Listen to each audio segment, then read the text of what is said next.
umuntu owaziyo ukuthi unguNkulunkulu.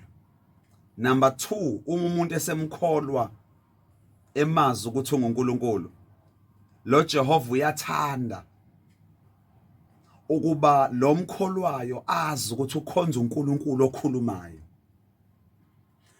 1, uNkulunkulu akafuni ukuba uNkulunkulu kumuntu ongamazi ukuthi unguNkulunkulu. Number 2, uma usumazi ukuthi unguNkulunkulu, uNkulunkulu uyathanda ukuthi ungamtreat njengabanye onkulunkulu. Elithizwe likaNkulunkulu banezinyawo bahambi, banamehla baboni, banemiloma bakhuluma. Ufuna wazi ukuthi unguNkulunkulu 1 okhulumayo, number 2 olalelayo, number 3 ohambayo. Angiphinde futhi. 1, uNkulunkulu ufuna umazi ukuthi unguNkulunkulu.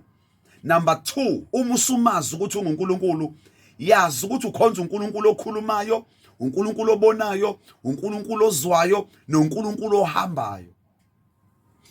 Ngifisa namhlanje ekseni kunoma ngabe yini okungenzeka ukuthi impilo yakhe kuyo, kunoma ngabe yini okungenzeka ukuthi ukuphila kwakho kubhekene nayo, ake ngiqale ngikukhumbuze lento ethi kunoNkulunkulu ophilayo, kunoNkulunkulu okhulumayo, kunoNkulunkulu ohambayo, kunoNkulunkulu olalelayo, kunoNkulunkulu obukayo. Kusho ukuthi ke uma sizothatha icase yethu siyise kuloNkulunkulu, siyisa kuNkulunkulu number 1 ophilayo, lo nkulunkulu indlela aphila ngayo ayikho into ethi mayenzeka angayiboni, ayikho into ethi mayenzeka athi uJehova ngibonanga bengilinde nina ningitshela. Uke wakhuluma into efanayo mhla ekhuluma noMose, wathi Mose ngibonile ngizwile ngakho sengizile, because this God is alive. Number 1. Number 2, uyezwa, uyabona, uyakhuluma, uyahamba. Lento engiyikhulumayo ungangayi-understanda ukuthi Mpostoli uShando kungani ungikhumbuza ukuthi uyaphila lo nkulunkulu, kungani ungikhumbuza ukuthi uyabona, uyezwa futhi uyahamba, ukuthi la ukhona yila uJehova engafika khona. Isimo sakho isimo uJehova sibonayo, ukukhala kwakho uJehova ukulalela. Nansi into engaba ingozi ekuphileni kwakho, abantu abaningi bayamkholwa lo nkulunkulu, bayazi ukuthi ukhona, kodwa iphutha elenzakalayo ekuphileni kwabo noma bemkholwa uJehova, bayahluleka ukukholwa labo uNkulunkulu abalethile ukuzoba liphimbo lakhe kubona. There is a need kukho konke ukuphila komprofeti kaNkulunkulu. Njengoba ngithi umprofeti angikhulumi la ngomuntu, ngoba kunabantu abazibiza ngabaprofeti bese kuba khona abaprofeti. Umprofeti yiphimbo lika Jehova, umprofeti wokhuluma esikhundleni sikaNkulunkulu. Mangithi yiphimbo noma ngithi okhuluma esikhundleni sikaNkulunkulu, osho lento izulu eliyishoyo ngaleso sikhathi. Ngifisa namhlanje ekseni uke ngiphinde ngishaye icilongo ngithi into uIsrayeli anqoba ngayo wayengayihamba indlela, kanti akekho umuntu omele uNkulunkulu ekuphileni kwabo.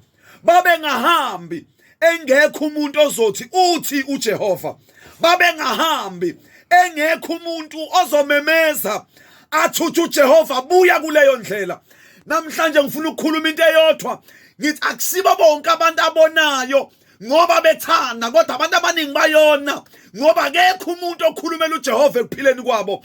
Abantu abaningi balinyalelwe izinto ezibalekile ngoba engekho umuntu okwazi ukuthi lithi izulu ungayiphila impilo engekho umuntu omele uNkulunkulu empilweni yakho, ngoba njalo uJehova inhliziyo yakhe idabuka kuba khona umuntu akhuluma ngaye. Namhla uJehova efuna ukuphumelelisa, khona umuntu akhuluma impumelelo ngaye.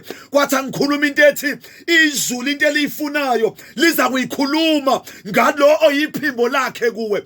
Ungabi nebhizinisi kanti awunayo umprofeti, ungafundi kanti you don't have a prophet, ungabi umuntu ovuka ekseni aphile osukwini bengazi lithini izulu. Abanye bayayibuza, mpostoli wenzani eredweni? Angizili ukuzokushumayeza, kodwa ngizoba liphimbo lika Jehova. Ngizothi njalo makusekuseni nakho izulu elikufunayo empilweni yakho.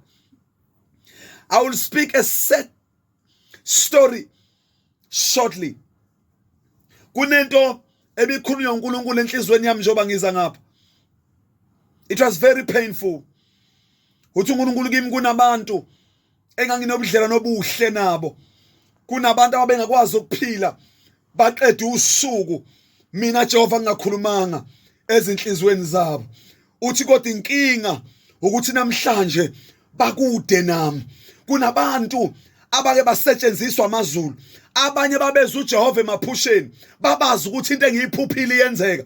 uNkulunkulu wayekwazi ukukhuluma nabo nangemibono ebusuku. Abanye uNkulunkulu wayebasebenzisa nangezwi lakhe. Abanye uNkulunkulu wayenza izinto ezimangalisayo, kodwa inkinga bayenza bahamba ibanga labalide kanti abanayo umprofeti. Omunye uthi mayiqala esekwazi ukwenza izinto ayitshela ukuthi akasamdinga umprofeti. You need a prophet in your life. Namhlanje njoba ngimile la emsakazweni North Coast Radio Daily Devotion 104.0 ngizokhuluma into eyodwa mntana sekhaya. Bengicela ke ngikhulume esayidini likaNkulunkulu esimeni sakho. Bengicela ukuba ngumprofeti kuleso simo sakho. Umprofeti ukhuluma lokhu izulu elisuke lifuna ukubona. Namhlanje kuseni I wanna speak on behalf of God in your situation. Kwathi angithi yebo isikhathi sesiside, kodwa namhlanje izulu lithi angikhulume phezu kwesimo sakho. Izulu lithi angikhulume kulokho kugula kwakho. Izulu lithi angikhulume kulelo business lakho.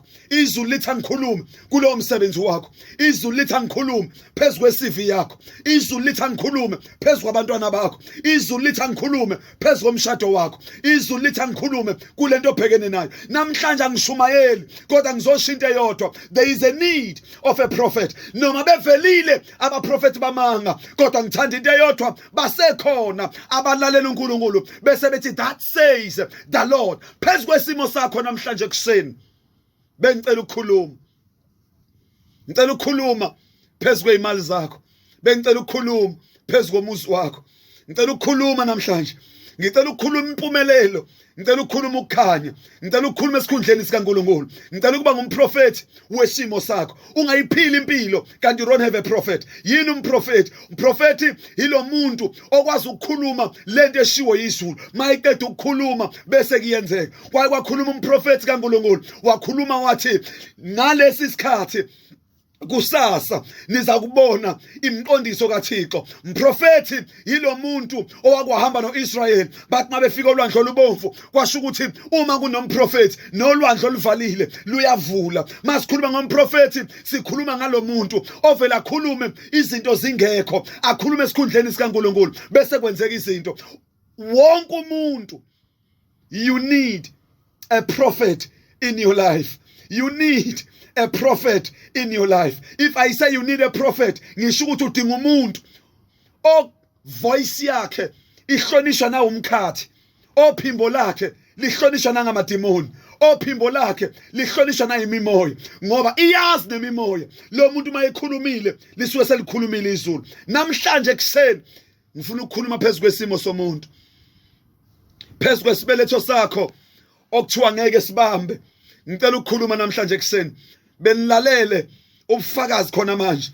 Abantu bekhuluma akusiwa amandla kaMpostoli uShandu, kodwa ukuthi yena uliphimbo lika Jehova. Uma ngikhuluma izulu liya actor, ali-actiswa ukukhuluma kwami, kodwa ali-actiswa ukuthi bengithunywe yilo lento ebengiyikhulumile. Ngicela ukukhuluma namhlanje kuseni.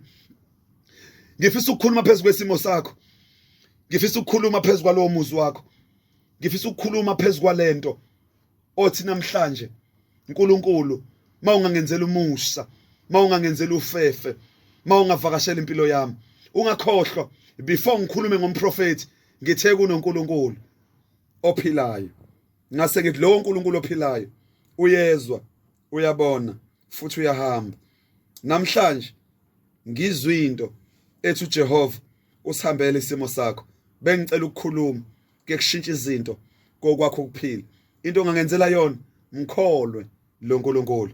Namhlanje uNkulunkulu ngine faith yokuthi uNkulunkulu uzohamba emagcekeni abantu. Namhlanje uNkulunkulu uzogijima ngisho emalungeni emzimba abantu. Lento owazi ukuthi ayisuki namhlanje ngizothandaza phezulu kwesimo sakho. Lelo khanda othanqamuki, lelo khanda leminyaka, leyo nto eyenzeke emzimbeni wakho. Namhlanje ngizakuthandaza. Ngicela ukuba ngumprofeti wokuphila kwakho. Bengicela ukukhuluma phezulu kwesimo sakho. Bengicela ukuma ngikhulume esikhundleni sikaNkulunkulu. Ke ubone imangaliso zika Jehova phezulu kokuphila kwakho. Makukhona umuntu okholwa uNkulunkulu kungathi akaphile ekhanda, ukhuluma ngompostoli uShando. Kimi ayikho into engenzeki kuJehova. UnguNkulunkulu owenza konke. Mawufuna ukwazi umuntu okwazi ukumela izulu, ukhuluma ngami. Ayikho into emehlulayo uNkulunkulu. Besiyini isimo sakho uma uNkulunkulu esavusile abakwazi ukukhuluma esikhundleni sakhe. God bless you. I love you. Nansi into engicela ungenzela yona. Sithanda sami njengamanje. Ngizocela ushaye